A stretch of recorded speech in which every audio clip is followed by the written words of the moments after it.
Well, looks like the season has officially come to a close. With 2 games left, the Brewers have officially been eliminated from the postseason. Even though they did rally back and give us a great win today, it wasn't enough because the Phillies ended up winning today. This has just been a very disappointing year. But, in the end, there's always next year, but it is what it is. This was a really wild season, and honestly, there's so much that did happen that I was a little bit happy for. But other things that happened that, I wish I could have seen more. But I guess it is what it is. So, the most important thing is just got to be optimistic for what is going to happen in the future. So, anyways, let's just, even looking at it, I'm like, would this team have even done damage in the postseason? I don't think so. So literally, this doesn't really mean anything to me. I mean, I don't think our bullpen wasn't that good, and our offense, didn't do enough to give our bullpen any pressure at all. So like, it doesn't, you know, looking at it, if we would have made the postseason, we would have likely played St. Louis in the wild card.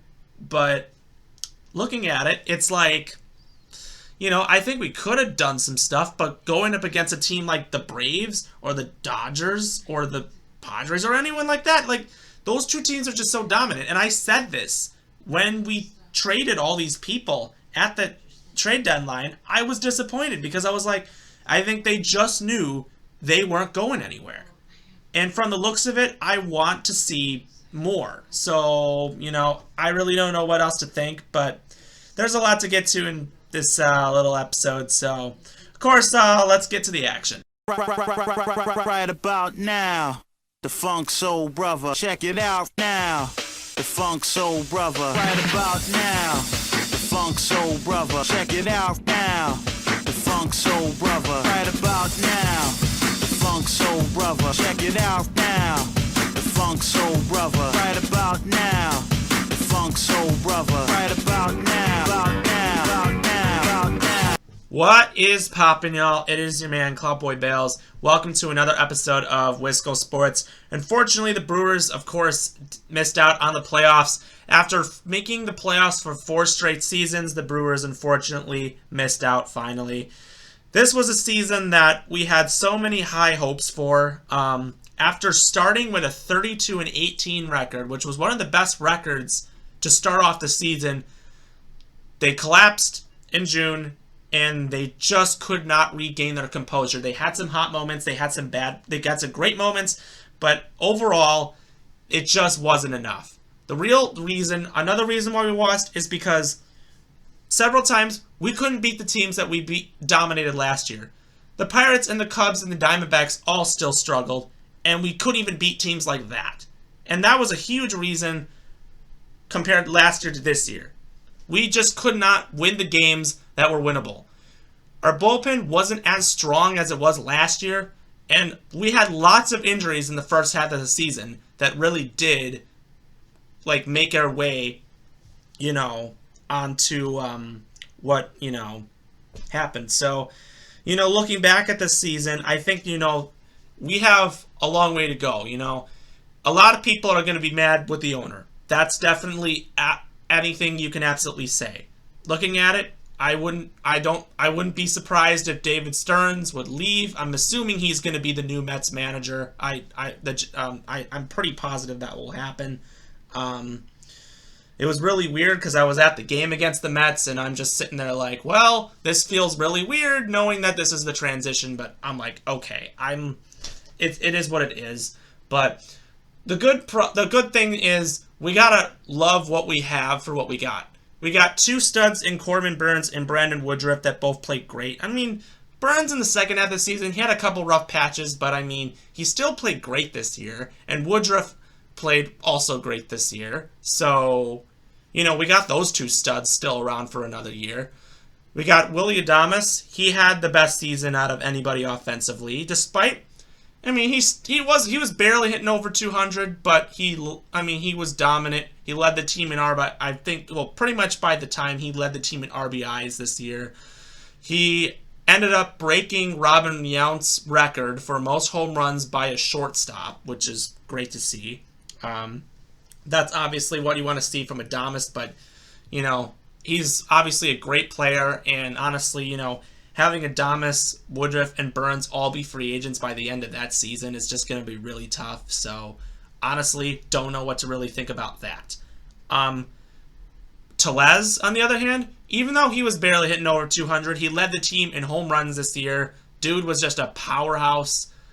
He just was we traded for this guy, and he just hits nukes.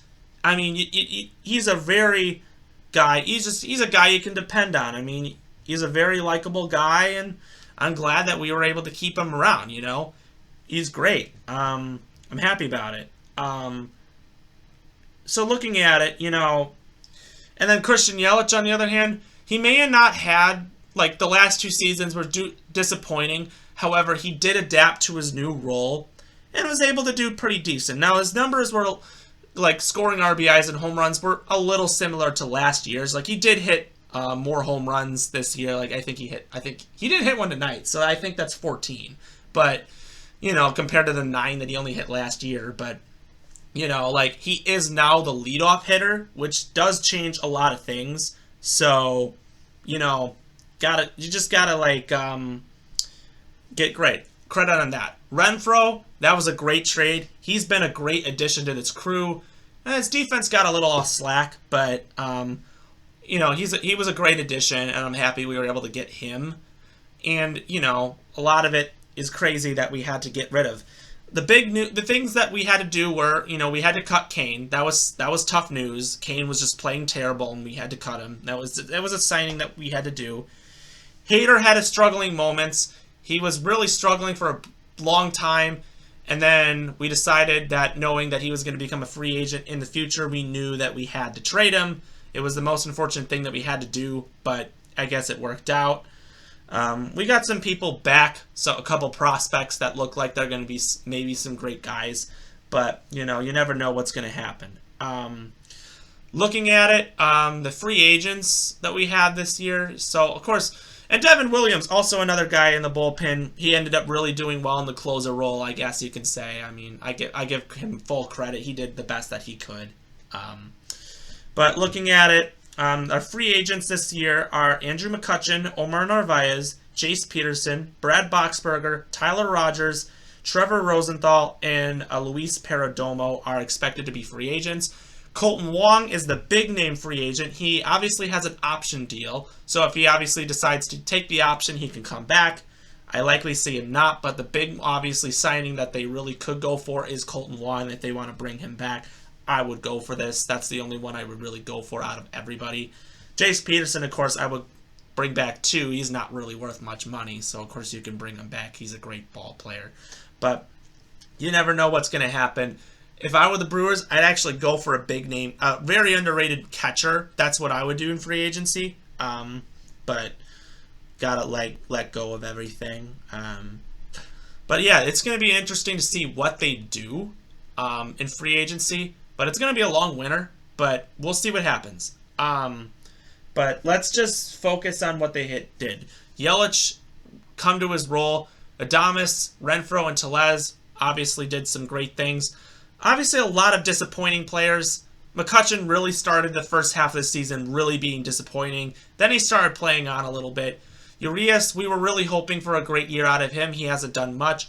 Keston Hiura, well, I guess you can say that Keston Hiura was really downplayed because they batted him against lefties when he hits well against righties, and Council never played him, and he actually did well. I mean, enough to really, I just think it was a lot of that.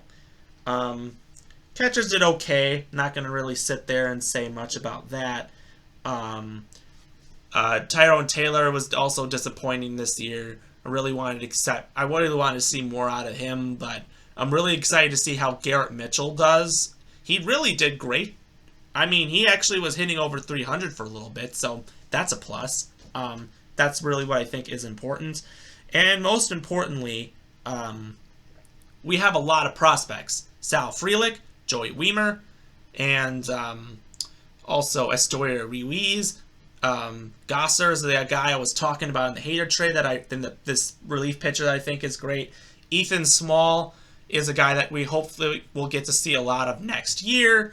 But you got a lot of people in the farm system for the Brewers. And of course, we are hearing a lot about this Jackson Chourio guy, so we'll see what happens. A lot of big name people that are free agents as well. But you know what? As a Brewers fan, you just got to be optimistic for what's to come. I obviously want to see what happens, but it is what it is. I think they weren't ready for this season, and I think they're close to a rebuild, but we'll see what happens. We'll see who they decide to kind to a big contract extension, Adames, Burns, or Woodruff, but we'll see what that happens. Kind of wish that Yelich didn't sign that huge deal now, but I guess what can you really do? So, yeah. Anyways, if you like what you see, subscribe below, comment with your thoughts, and as always, we'll see you next year, Brewers fans. Enjoy football. That's the best thing I can say right now. And the Bucs season's coming up, so yay. So anyways, we'll see you next time. Go Brewers.